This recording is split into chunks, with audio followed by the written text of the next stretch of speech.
are recording today's program for future use. It'll be on our YouTube page, hopefully in a few weeks. And Paul will get a copy too. And other than that, we would like you to please mute yourself, unvideo yourself so that it's not distracting during Paul's talk. He's gonna talk about the writing process, read a little from the book, and then we'll be glad to take questions at the end. I know I have a few. And I'll remind you that both his books are currently available at the library. So without further ado, Paul Backalenick is the author of psychological mystery and suspense novels, most recently Carrie's Secret, published in 2020. The book was praised as surprising and an engaging mystery by Kirkus Reviews. In it, a teenage psychiatric patient bears a terrible secret. She feels it's too dangerous to reveal it, yet withholding it may destroy her family and send the wrong man to prison for life. Paul is always interested in his characters' psychological motives and consequent behaviors, and these aspects are woven into all his books. Paul graduated from Brown University, where he served as the editor of and a contributor to the school's literary magazine. He obtained a bachelor's degree in psychology and then went on to obtain 2 graduate degrees, an MBA from Boston College and an MED from Boston University. He worked in psychiatric and rehab facilities for a number of years before becoming an information technology strategy consultant and eventually founding and running a web development and internet marketing company, which he sold in 2000. And you don't do enough to keep yourself busy, Paul. Right. Originally from New England, Paul grew up in Westport, Connecticut, where his first novel development takes place. He now lives in New York City with his wife, artist Karen Lowe, and he is currently hard at work on his 3rd novel, a mystery set in Las Vegas, tentatively titled Empty Luck. And you can learn more about Paul at his website, paulbackalenick.com. Paul? Well, thank you, Tom. I really appreciate this opportunity. And I want to give my thanks to the Stratford Public Library and its Meet the Author program. And let me thank everyone in the audience for spending some time on this Sunday afternoon with me today. First of all, I am thrilled to have a chance to speak with you about my writing, answer any questions you might have. Just type them into the chat section at the bottom of your screen, and we can collect them as we go along and then address them when I finish talking. So let's see. Today, I'm going to tell you a little bit more about myself, about why I write, and about my writing process, as Tom mentioned. And then I'll read some of Carrie's Secret, my latest book. So I'll speak for maybe 20 minutes, and then we can open it up for discussion, as I said, comments and questions. Okie doke. So let's see. First, all right, a little bit about me. As Tom mentioned, I don't know if you said this, I was born in Boston and moved with my family at 5 years of age to Westport, Connecticut, where I grew up. I went to college in Rhode Island. And then I lived the next 20 years in and around Boston.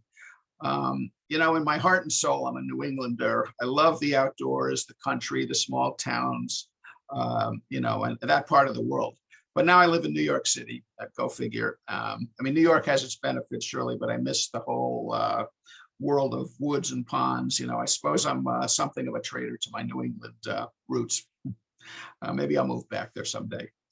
All right. Anyway, after college, I worked for the next 14 years in the mental health field, mostly in psychiatric hospitals. And that helped me, obviously, to set Carrie's Secret in one. And that was an environment I was pretty familiar with, to say the least. I've had a lot of different jobs. I even spent a year as a day trader on Wall Street. That's another experience. But I've always dabbled in writing fiction as far back as junior high school, as I recall. Unfortunately, writing did not seem like a practical or realistic way to make money. So mental health work didn't pay that well. So I went back to school for an MBA and began working with Anderson Consulting and later Ernst & Young. And I traveled around the country helping hospitals install computer systems. At any rate, eventually I started my own business again, as Tom mentioned, and which was something I'd always wanted to do. And I stuck with it for a number of years, called my company NextSite. And we built websites for lawyers and for small businesses and artists. Finally, I was ready to give writing a book a shot. And I sold my internet company. I know that sounds like somebody makes $1 million, millions of dollars, more like thousands in my case. But I did sell it. I was able to essentially retire. And at this point, I've been working now on writing, focused on writing novels and other things for the last 7 or 8 years. As Tom also said, I've written 2 books so far, and I'm well halfway through putting together a third one called Empty Luck. So, all right, moving on. People ask me why I would want to work so hard writing books when I really don't have to. Aren't there easier things to do in life?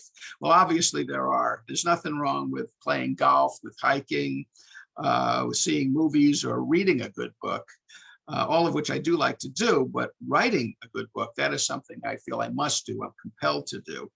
And I wrote my first novel, Development. I felt compelled to express something in particular, something about the destruction of the natural environment and the loss of beauty and innocence, and all couched within a suspense story. And then after that book, I wanted to try writing a full-fledged mystery, an actual mystery, not a suspense story, but a real mystery. And that's what Carrie's Secret is. I would say I'm driven by a need to create something that might outlive me. Life is short and finite, as we all know all too well. And but maybe a book has a longer life. I don't know. I hope so. I want to use whatever time and talent I have to both entertain people and maybe leave something behind after I'm gone. So that is what drives me. So in addition to working on my novels, I do a lot of other writing. I'm pretty much 90% focused on writing something these days. I have a short story also in the works. I put out a periodic newsletter with announcements and articles of interest that I write. And I write a monthly blog about the process of writing, about writing itself, about the obstacles and challenges that I encounter in my work, and what I learn as I go along. And if that isn't enough writing, lately I seem to review every book I read and post those reviews on Goodreads. In short, I'm writing something every day. Writing seems to me to be a continuous learning process for me. I think I'm getting better. I certainly hope so. I know Malcolm Gladwell, you may know of him, the social commentator. He observed that it takes about 10,000 hours to get good at anything complex, like writing a novel. I know I have a long ways to go, a lot more hours to put in, but I'm determined to do it, continuing to do it. And speaking of learning to write, as I mentioned, I publish a blog about writing. So if you're interested in what I go through and learn myself from the work, especially if you have any interest in writing yourself, please check out my blog posts. They're fairly short, and perhaps if you look at, you'll subscribe to it. You can do that on my website, again, paulbackalenick.com, my name. So far in my writing, as I said, I have focused on mystery and suspense genres, but I am thinking about this short science fiction piece.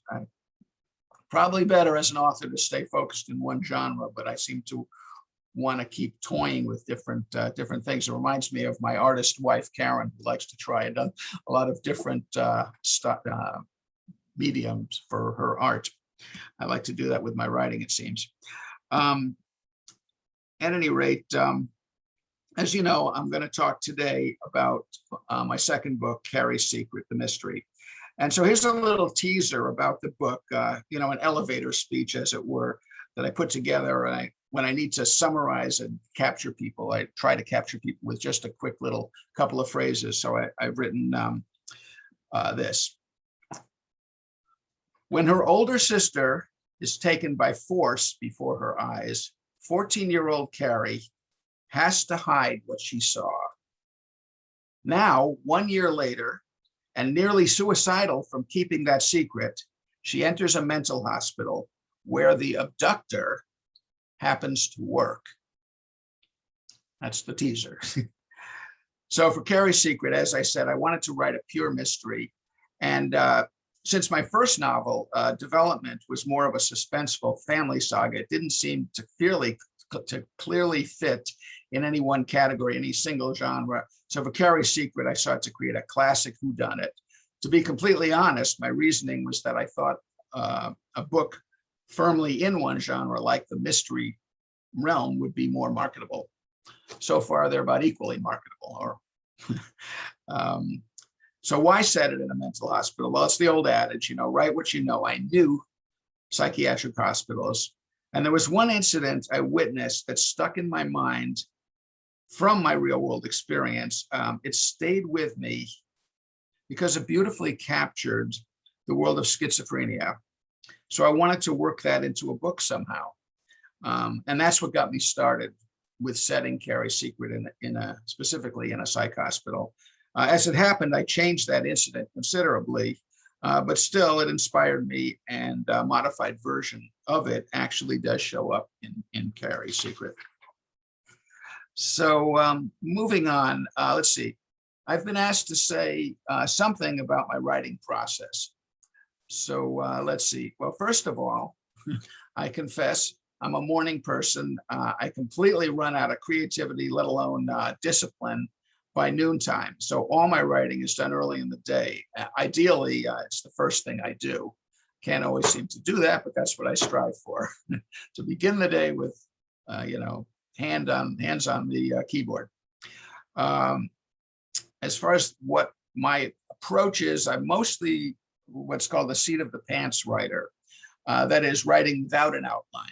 And that approach can create a flowing, natural narrative, but it also results in a lot of going back and reorganizing chapters, adding foreshadowing for later incidents to come, adding key traits and actions that the characters need to present earlier, changing plot elements, and so forth. So seat of the pants method, that seat of the pants method really results in a lot of rewriting, a lot of extra work, frankly.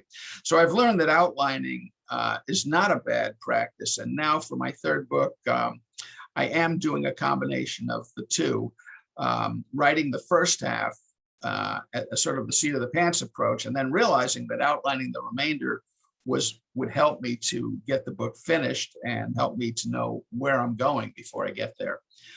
So that's something I've learned fairly recently.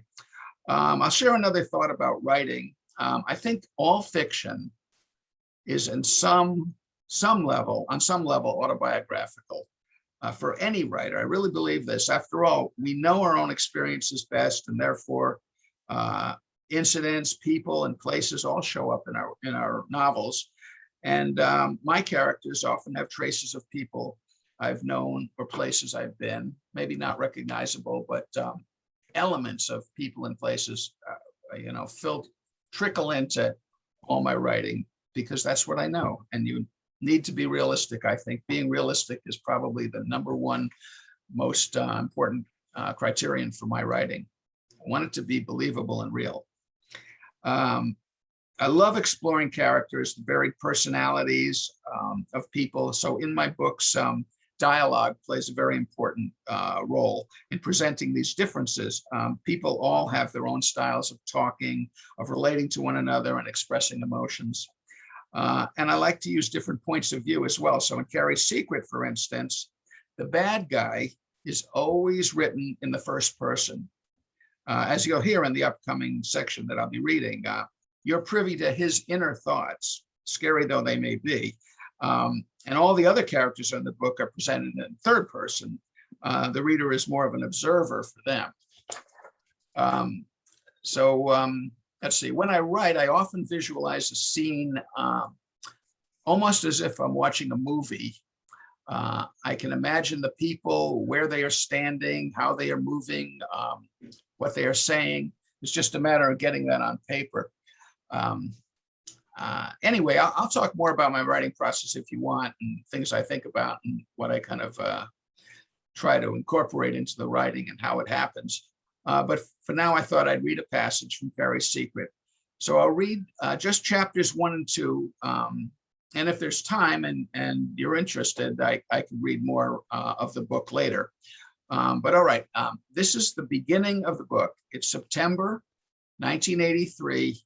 in a Boston mental hospital.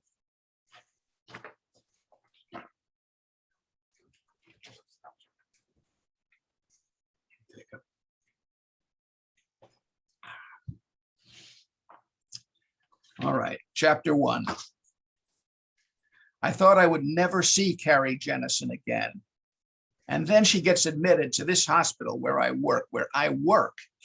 I knew she might talk, and that would be a problem, a big problem. But I am systematic, I am in control, and I will deal with it. When she was admitted to Danton, Carrie was considered both a flight risk and a suicide risk. So that day, she was taken directly to the locked unit on the first floor. I had just stepped into the lobby as she came through the front door. She was flanked by an ambulance attendant on one side and a woman from the admitting office on the other, each holding an arm. Her parents, Noah and Marlene Jennison, followed close behind her. She was older, surely, about 15 now, and a little taller with longer hair, but it was Carrie. There was no doubt. I watched as the group turned to my left and entered the locked ward. None of them noticed me at the time, but I stopped cold. The situation was urgent, critical. Carrie would soon be in therapy, and she might reveal what she saw at any time in the course of treatment. I could not let her say anything. Louise Ponte would probably be her therapist. She works with most of the kids. How long could Carrie keep the secret bottled up inside her here? It will tear her apart, I'm sure. And a good shrink like Ponte will pull it out of her. If Carrie says what she knows, would that fucking bitch of a psychiatrist believe her? Yes. Would her parents believe it? Definitely. I cannot take the risk. So I had to adjust quickly. And as soon as I had the opportunity that first afternoon, I confronted Carrie in her room in the locked ward. Change of shift was underway. So most of the staff were meeting behind the closed door in the nursing office. There wasn't much time. I stood in her doorway, blocking her exit. She was sitting on her bed, and she looked up at me. Her big brown eyes were unfocused. She was holding her bandaged arm and dressed in a tight red tank top and extremely short cut-off jeans. I could not help looking at her naked legs for an instant. Then I looked up to her face. I stared hard at her, just like I had a year earlier. She was still wrapped in the anger that had brought her to the hospital, and then suddenly I appeared in front of her. It took her a moment, but even without my disguise, she recognized me. And as my identity dawned on her, I could see she was terrified all over again.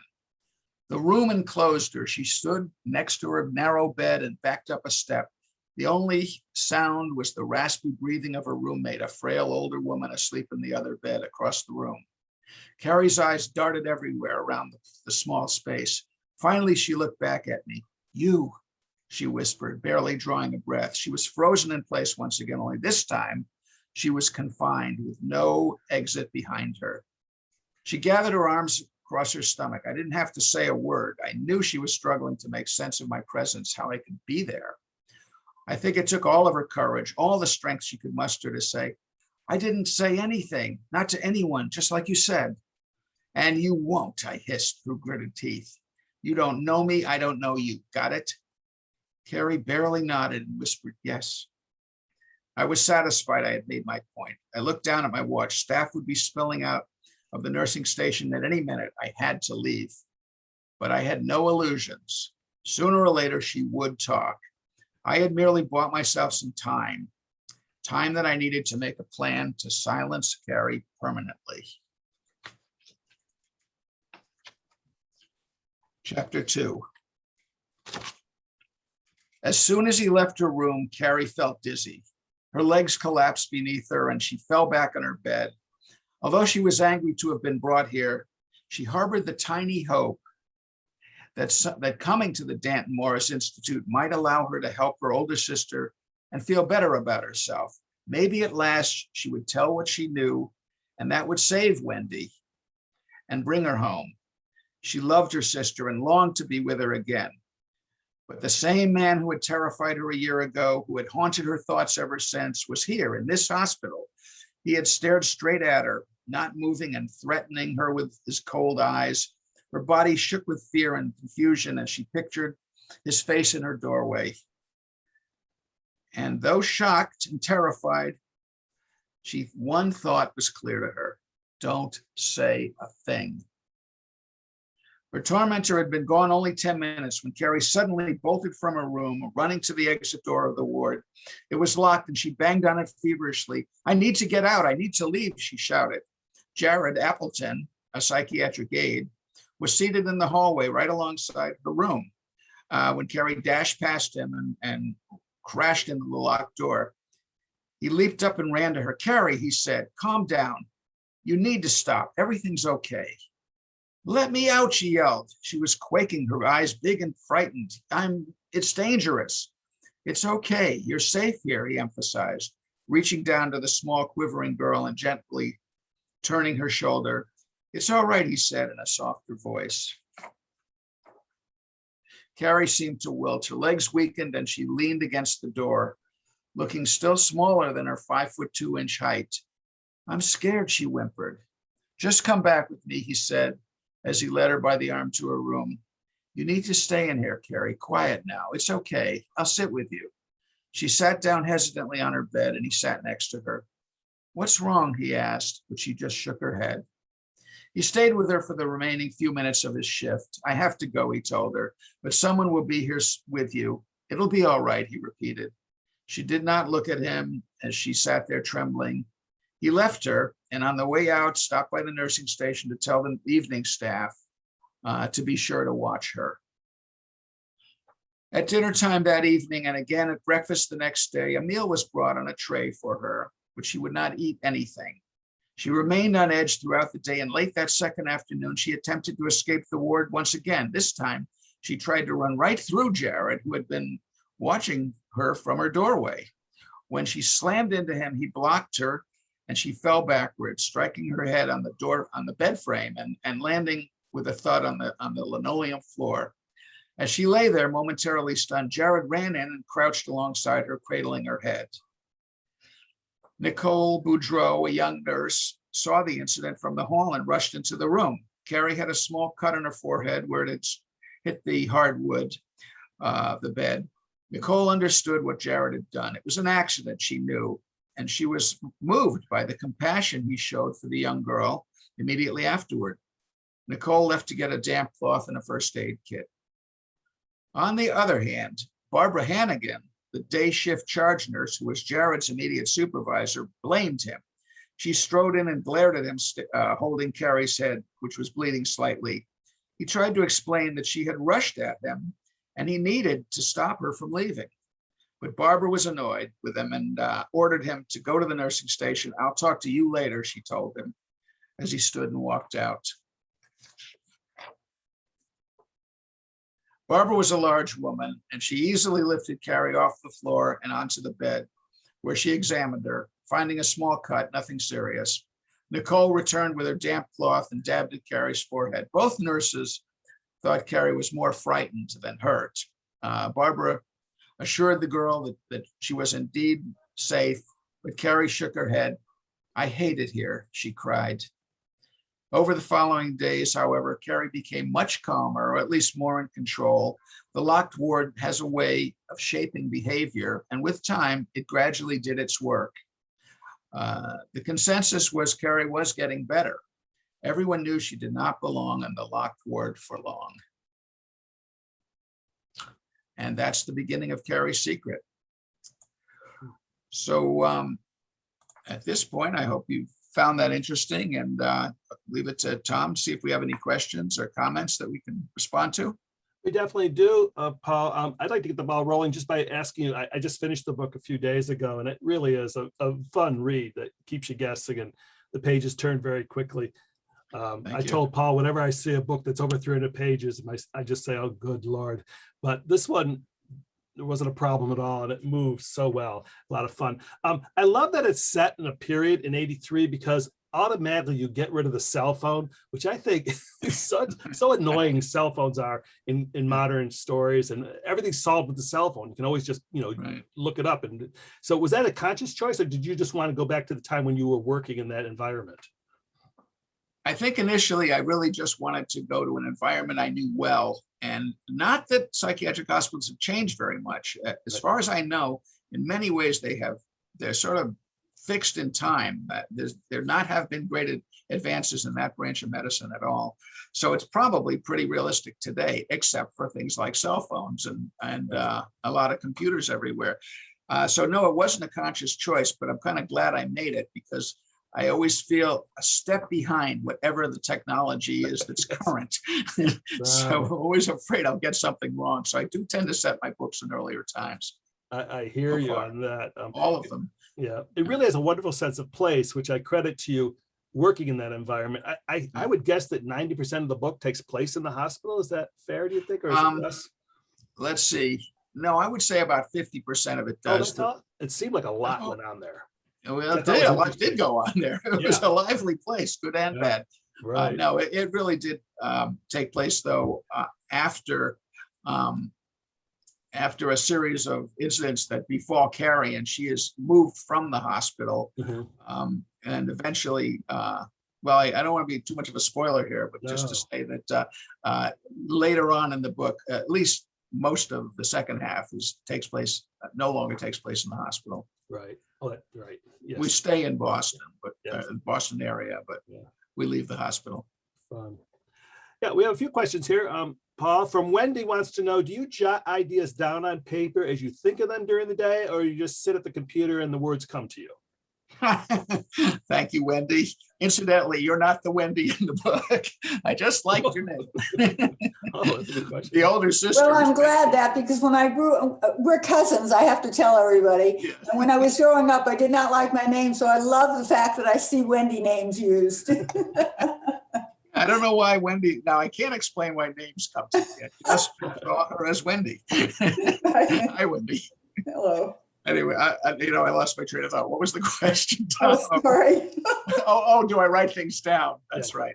During the day, I have ideas all the time. Frequently in the middle of the night, I'll wake up at 2 in the morning and say, oh my God, I didn't do this. And I want to say that, in the next chapter. And I keep a pad by my bed and I write it. I recently bought a new cell phone that specifically has a feature of a stylus pen, the Samsung Galaxy Note. So I can use that. And if I'm, sitting somewhere in a restaurant, I suddenly have something I want to remember. I don't know why I couldn't use a notepad, but anyway, I got this snazzy phone instead, and I can write down notes there. So no, ideas come at all different times, but I do find the most ideas come when I'm actually writing and engrossed in the scene, when I'm somehow mentally there. And I start to feel I can see how people are going to react. As I said in my intro, it's almost cinematic. It's almost like I imagine a movie and I can envision what people might do and say, and it feels right to me. That's the best writing, when I can do it that way. But yeah, I get ideas all the time. Well, that leads very nicely into Karen Lowe's question. She says, does it help your writing to know who you envision as your characters if you were to cast the leads for a play or a movie? Oh, in my dreams. I'd love to have a play or a movie made out of one of my books. I don't know. I have a picture in my mind of what they look like. I don't think I've already cast them, though. That's a fun fantasy to think about how who might play different roles in my books. But no, I don't really have someone in mind. Certainly not ahead of time. No, I write these characters as I kind of see them. If they need to be, sort of attractive and put together, then I'll describe them that way. If they need to be a little disheveled or anxious or twitchy, I'll depict somebody like that. So no, I sometimes I'll take them out of my real life. I'll have somebody in mind who I know has some certain characteristics that I want to steal. In my first book, there's more of that. The second book, they're more fictionalized, I think. Amy Adams or Carrie Mulligan would be fabulous as Carrie if they were a little younger.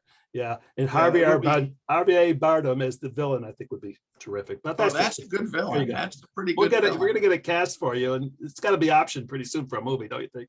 I hope so. Patty wants to know, Paul, do you have a favorite character in the novels you've written, and in a novel written by someone else? Wow. Let's see. Hi, Patty. Let's see. I would say my favorite character in both my novels, I think, has to be Jared. He has more traits like me than anyone else.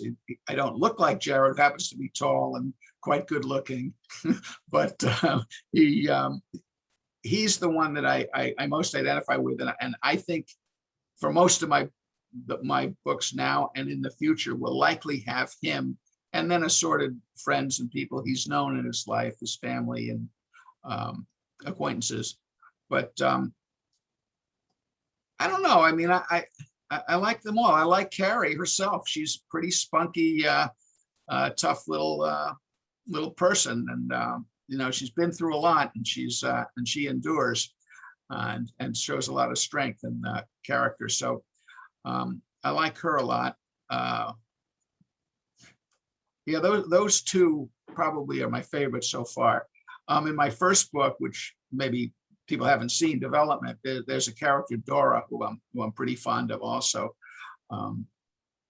She's an older sister in a family, and she goes through quite a bit too, and ends up achieving something with her life, which was not easy for her. So anyway, yeah, those are some characters. You asked me about favorite characters in other books. Yeah. Wow.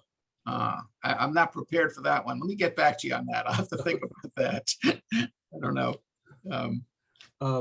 Not really a question, but Rob Zuckerman wants everyone to know that Paul and he have been friends for 60 years. And I want to mention his creative parents who have been a huge influence on him. Amen. Thank you, Rob. Yeah, I think my mother's a terrific writer, and she was one of my first teachers. I remember, you know, she helped me with a paper back somewhere around the 9th grade, and the teacher read it aloud in class, and I kept thinking, boy, my mother deserves more credit for this paper than I do. The teacher thought I was a good writer. I think, in fact, he was complimenting my mother. Right. But yeah, no, I'm lucky. I come from a creative family. My dad and my next younger sister, Lynn, were quite good artists, and a lot of visual creativity.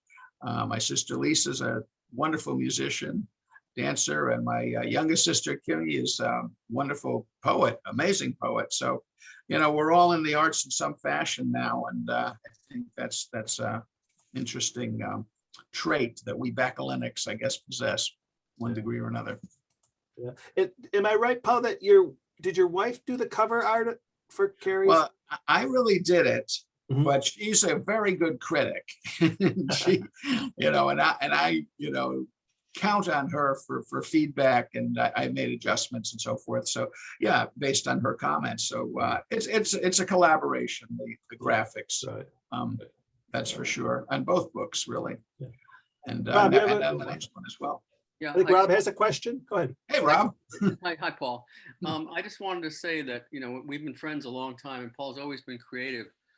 But it's really very satisfying to the rest of this audience, and gratifying that he's become truly creative in his writing over the last decade. I'm very impressed. I'm a photographer, and we've always shared work, and it's really heartwarming to see what is developed, and he's going to become a well-known writer if he isn't already. Thank you, Rob. Nice.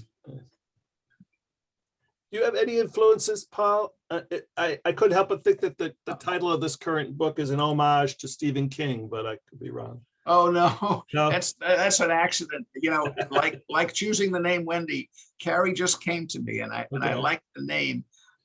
In fact, if I had it to do over again, I probably wouldn't choose a character who was as much of a misfit as Carrie in Stephen King's book, Carrie. Right. So no, that was an unfortunate coincidence, but I was so deep into it, and I so much saw her as a Carrie that I didn't want to change it. I decided, no, my Carrie will be a different Carrie. Oh, it definitely is. Yeah. In terms of being influenced, did you also ask me that? Other writers influenced me? Yeah.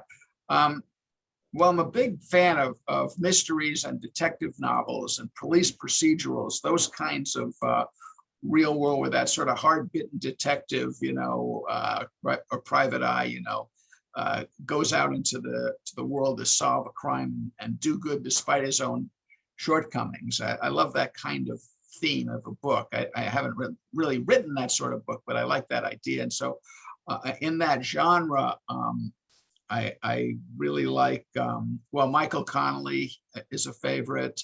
I like somebody named C.J. Box, who writes kind of Western mysteries. I like him a lot, though. Ed McBain, the late Ed McBain. Oh, yeah. I liked his work, the 87th Precinct novels. Dennis Lehane. There's a lot of good writers in that world. It's not exactly an uncompetitive field to enter. You know, I'm reading Patterson now, James Patterson. He's very good also. I come to appreciate him more. You know, now that I'm trying to write, I learn more. I read more critically and more appreciative some of these other writers, and I can see where they're good, and I can see where some aren't so good. And I've just read Jodi Picoult, excellent writer, really good. Anyway, that's some of the writers I read and like. Patty wants to know, Paul, what do you do when or if you feel stuck on a scene or the plot line? Oh my God, I just wrote a blog about that subject, or I'm about, I guess I haven't published it yet, but yeah, writer's block, that's what you're asking about. And boy, do I know it. And I've learned a couple of things that have helped me through it. And in my blog, which is about the struggles I go through writing and what I learned from those struggles, I will present these two sort of discoveries I made. The first one is to consider what a character would realistically do next. I know that sounds very self-evident, but if I'm stuck somewhere, put myself in the mind of any one of the characters and think, well, what are they doing? What will they do next? What's the next logical or likely step they would take? And let them take it and see where the novel goes from there. You know, or somebody who's in a bind and they have to make a choice, have them make a choice. Think about what they would do. Try to be realistic. I can't emphasize that enough. Try to think of what a person in those circumstances, in that situation, would do. So that sometimes has gotten me through my writer's block. The other technique, and this may well not work for everybody, but works for me, is meditation. For many years, I practiced meditation, and I have my own way of doing it. I'm not sure it's official meditation, but it's what works for me. And I sit quietly with my legs crossed in a quiet room and just center in on my body and let whatever thoughts are going to come. And don't try to think of any one subject, and don't patrol it. If it's something I didn't think I wanted to think about, it's too bad. That's what came. Let it out and let it go and think it through and let it happen. And quite often what does come up is something about my book. And all of a sudden I'll see it with much more clarity than I had to that point. It's just something about getting into that alpha state, that kind of relaxed mental state where your brain is kind of at peace, and it can do the work that it wants to do, but hasn't somehow been able to do. So I'm a big believer in meditation, and that's the other trick, frankly, that I've learned that helps me in life, but also specifically helps me with my writing, getting through those block times. Thanks for asking that, Patty. It makes sense. You sort of relax your mind, and then it's open for ideas in a way. It does. It really helps. Yeah. Wendy has another question. How do you know when it's time to end the book? Do you have a certain number of pages in mind, or what? Yeah, a lot fewer than I usually write. But yeah, when the central question is resolved, that's pretty much when you're done. Then you have to throw in a little tag at the end, a little switch or a little extra element that kind of intrigues people and makes them think a little further. But basically, the whole story is about some problem that has arisen for one or more people.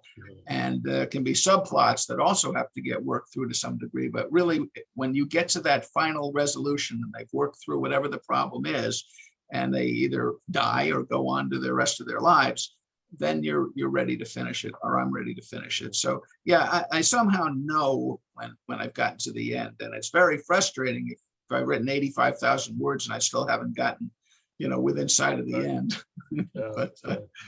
it rarely happened so far. And without giving too much away, you do have sort of that double twist at the end, which is really fun. I did not see Yeah. coming.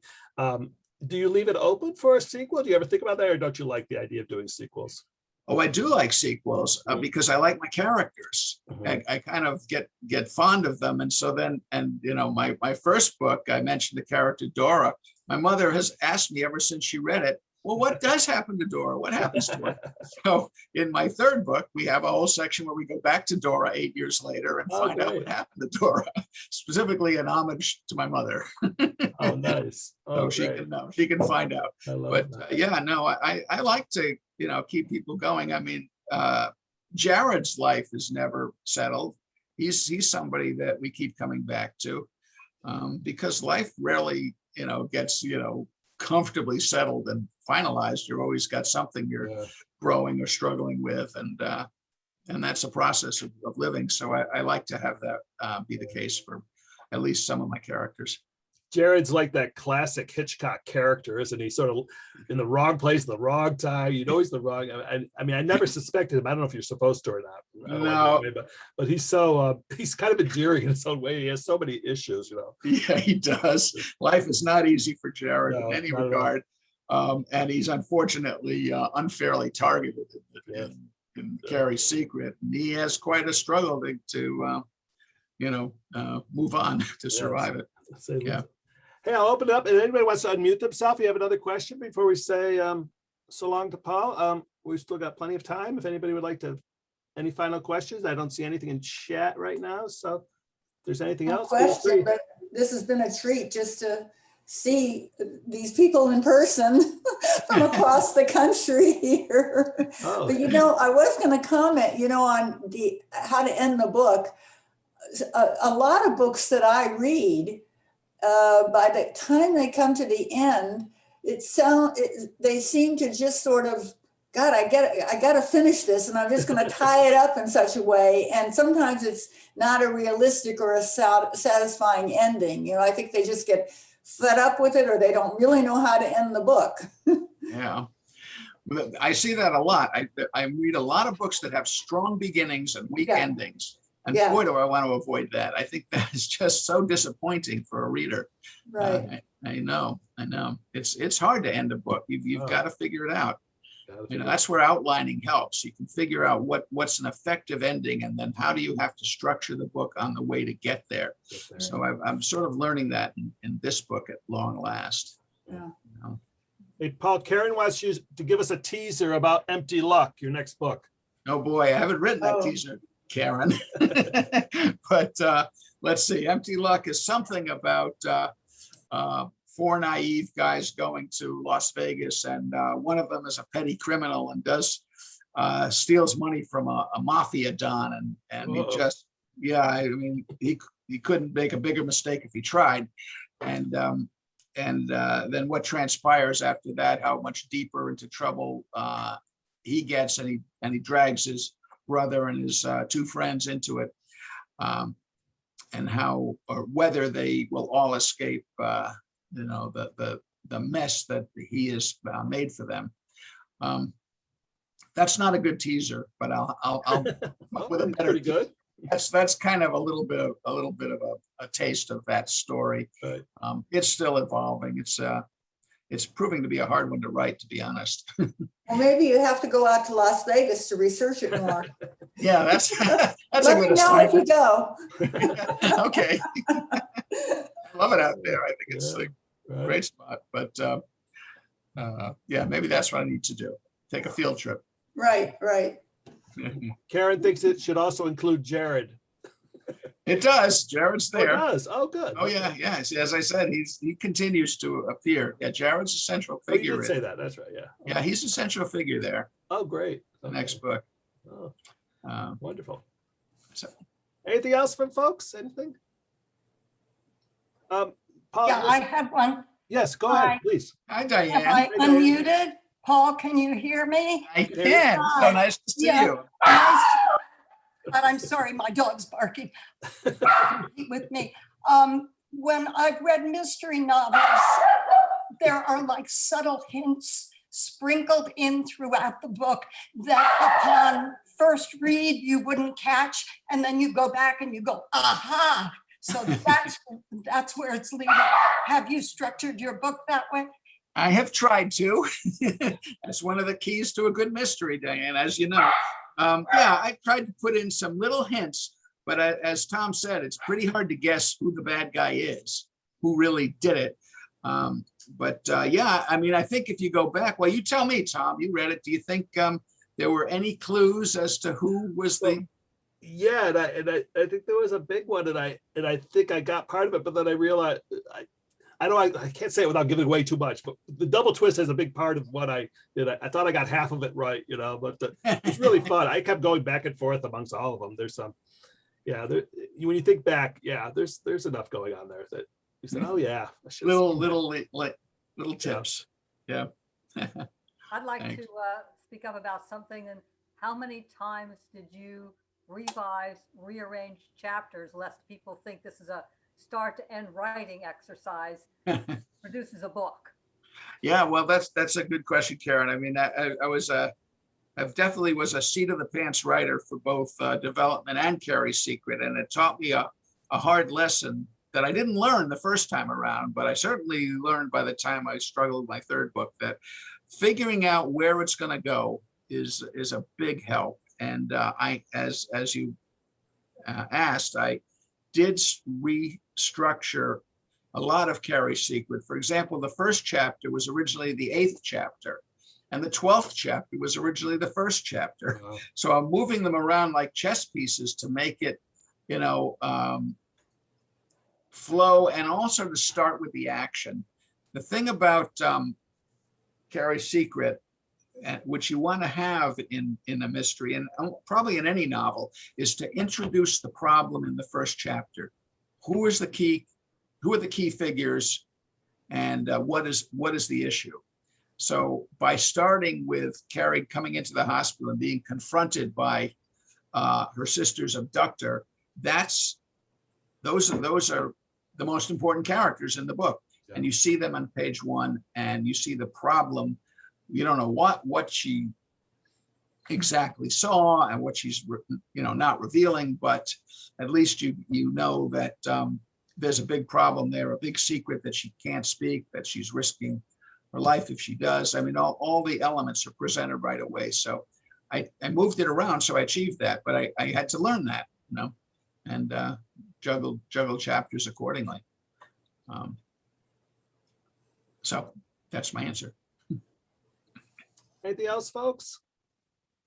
I want to remind people that both novels, current novels, are available at this library, but please support your writer and go buy it online. I assume it's available, Paul, on Amazon, and Sure, they're both available there. yeah, because it's well worth it. It's a great read. The paperback or the ebook. Oh. Ebooks are cheaper. Right. Hello, can I take just 1 second? Sure. Yes, Hi, my Esther. name is Esther Muller. Hi, Esther. Hi, and I've read all of your books, Paul. I love it. I don't want to give it away, but I couldn't go to sleep until I totally completed the book. And as a matter of fact, I was on a plane going to Israel, where I usually sleep for 10 hours. And I said, I've got to read it, and I couldn't. I had to finish. So I love it, and I think you're all going to be shockingly surprised. It was a great read. Thank you. Thank you, Esther. High praise. I agree. It's hard to put down. I was up many nights. Not many. I was only took me 2 nights to get through it, so it was a quick read. Yeah, a lot of fun. It is large print, so it's not necessarily 400 pages Right. of a normal book. That's very true. You say 400, but yeah, it is large print, which I also appreciated at my age. Yeah, I understand. Anything else you'd like to tell us, Paul, before? No, I just really thank you to take a little time out of your day and listening to me babble on about my life and my interests, and I hope you enjoyed hearing about the book, a little from the book. We did, and you have an open invitation to come back when the new book is published. All right. All right. I'll accept it. Hey, Thank you. thanks, everybody. Thanks so much for joining us today. Congratulations, Paul. We'll see you Bye-bye. all